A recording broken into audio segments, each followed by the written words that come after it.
मैं सरवण सिंह पंदेर हरियाणा के border Shambhu border से बोल रहा हूं। दो मोर्चों की ओर से जो मोर्चा यहां पर चल रहा है इसका 32वां दिन हो गया। आज हम शहीद सुखकर्ण सिंह के गांव बठिंडा बल्लो में उनके अस्थि कलश लेने के लिए दोनों मोर्चे की बड़ी लीडरशिप 10 बजे उनके गांव पहुंच जाएगी।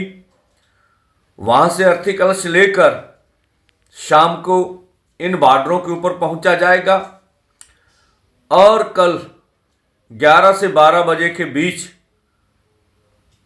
हम लोग हरियाणा की बॉर्डरों की ओर रवाना होंगे। दोनों बॉर्डरों से शंभू बॉर्डर से यात्रा होती पंचकूले से आगे की तरफ इंटर करेगी और खनौरी बॉर्डर से भी हरियाणा की ओर इंटर किया जाएगा।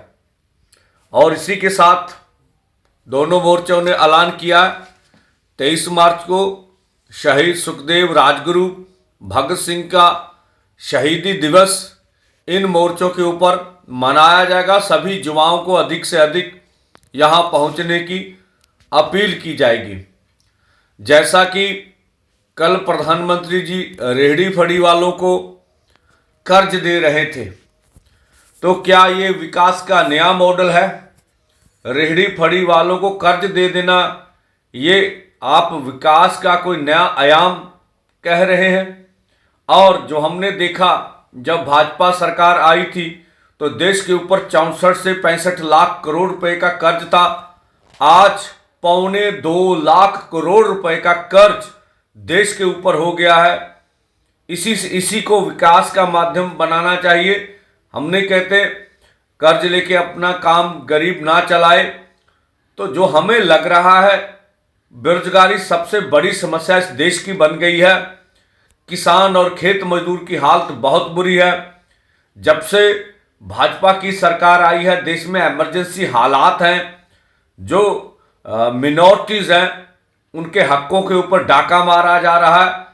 दलितों को ज़्यादा प्रताड़ित किया जा रहा है जो हमने देखा।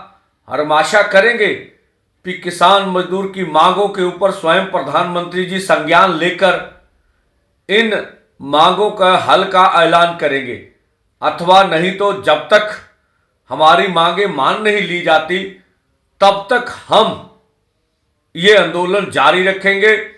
गृह मंत्री जी ये कह रहे हैं किसी की नागरिकता नहीं छीनी जाएगी। जब आपने सीए में मुसलमानों को शामिल ही नहीं किया है तो इसकी सफाई देने की क्या आवश्यकता है?